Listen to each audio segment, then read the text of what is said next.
Welcome back to Stu Structures. I am Mark Stewart, and we're here to continue our build on Sparky's house with this video 8 of the series, so stay tuned.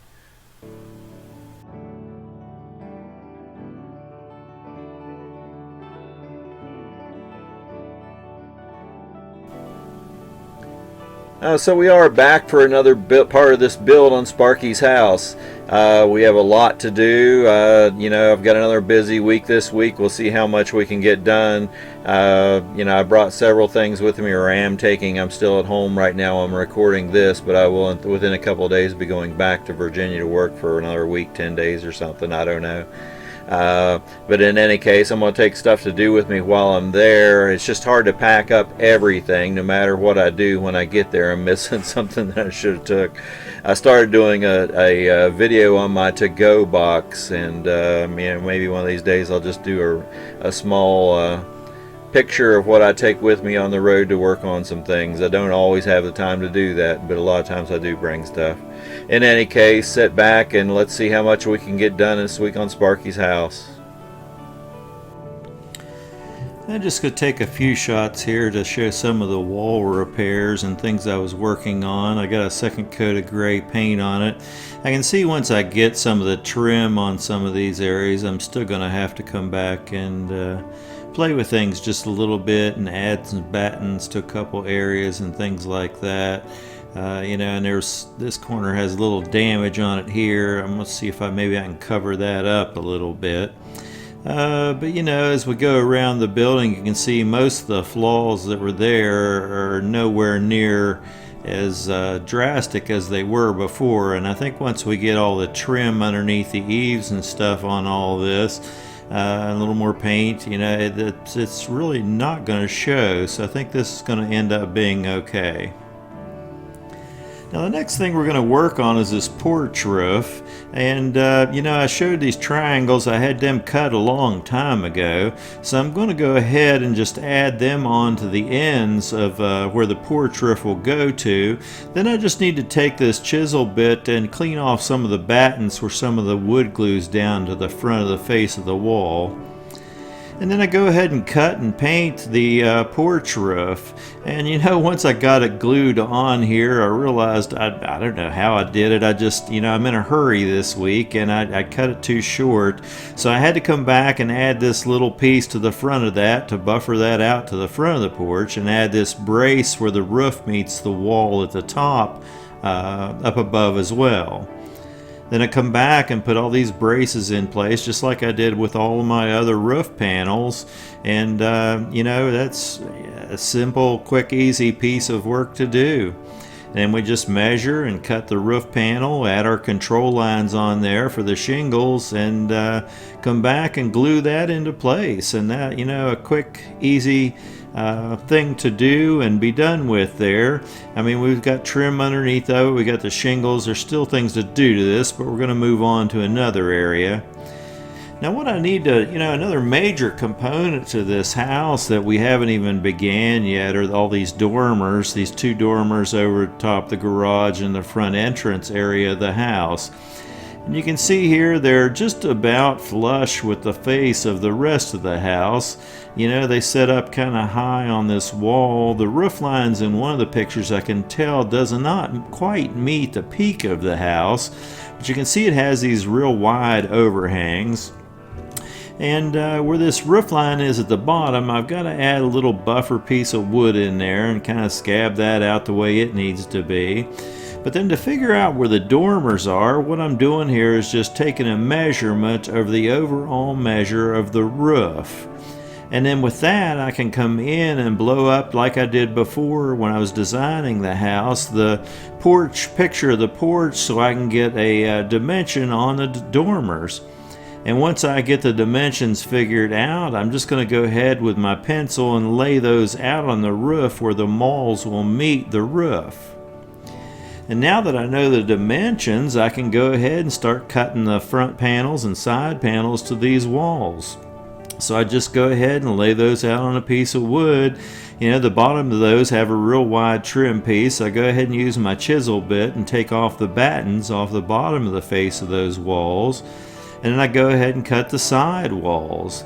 And I just held a board up to the end of the wall with a square and ran an angle line on it, just with the roof to get my angle for these.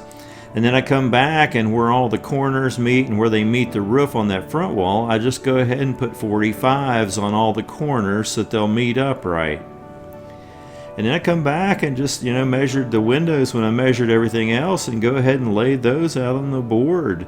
And then just take a knife and cut those out. And, that's all the basic panels at least cut for the dormers on the front. Now, before I start working on the windows, I do come back and go ahead and put some gray paint on everything. Because once I glue the windows in place, I don't want to have to trim the paint next to them. And I'm going to build these windows just like I did all the other windows in the house, and this is just the basic styrenes that I'm using to do with that. The 0.15 by 60, I'm using that for the exterior frame of the windows, so to do the top and the bottom of the frame. And then once that glue is set up a little bit, I come back and put the side frames in. And then I mark the centers of the windows. And then I come back and put the center, wide piece in there as well. And that's all I need this wide piece of styrene for. Then I go to using the real narrow styrene and just start building the sashes inside those open areas. And I just go through and do the tops of all 4 sashes on both of the dormers. Come back and do the bottoms of the sashes. And then we come back with the left side and the right side, and that finishes all the sash pieces that I need for these windows.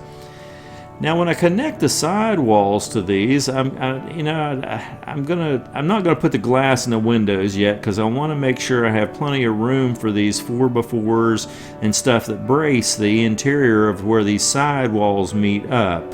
So I'm going to go ahead and glue these on. So I do one side and then come back and do the other side. And, that's basically the whole wall structure together for these. Now the back side wants to spread a little bit on me, and I want a better way to glue this to the roof. So I'm just adding this brace to the back side of that angle to give me a better glue adhesion to the roof when I glue it down. And these are just setting in place for the time being, but basically you can see that this is all going to work out good, and the dormers are going to look the way they should when they're finished. So there you have another quick segment of Stu Structures. I didn't get a lot done this week. Last week's video, or the week before actually, I didn't get one out last week.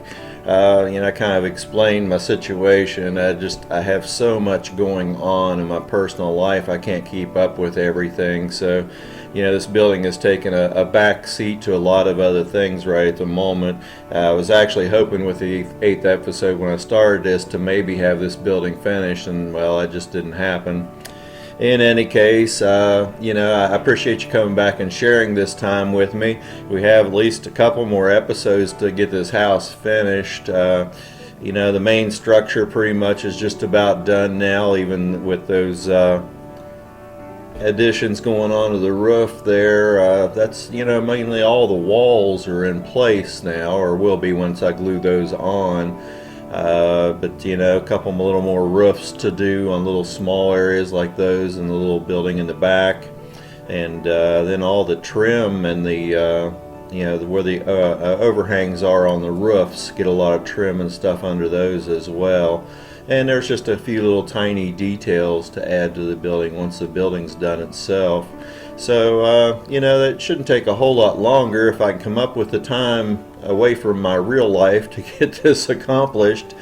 In any case, I like it. It's coming together well. I hope y'all are enjoying this series on this build. It's been a fun build. It's been a little more complicated than what I had thought going into it. You saw me cover up some mistakes and things that I just didn't get planned out well in advance. That's what a lot of scratch building is about, is really planning out in advance how you're going to do things so you don't have mistakes. I knew I had trouble with the roof lines going into this when I started cutting the original walls, And I thought about it and thought about it, and it just didn't dawn on me what, the offset for the overhangs and everything. It just, duh, what can I say? Next time I do a structure like this with that type of a roof line, I'll know and won't make the same mistake again. And that's what all this is about. It's about just jumping out there and building something and learning. You're never going to learn unless you get your hands on it and just build something. Just grab some materials and build something, no matter what it is. Something easy to begin with if you want to. Or something hard, and like me, make mistakes and have to fix them. In any case, once again, thank you for coming back and sharing this time with me. Share and like this video so I can get my analytics up there. And I appreciate it. Grab some stuff, scratch build some buildings, play with your trains. It's getting back to the winter time when we're all going to be enjoying the hobby a little more, hopefully. So happy model railroading.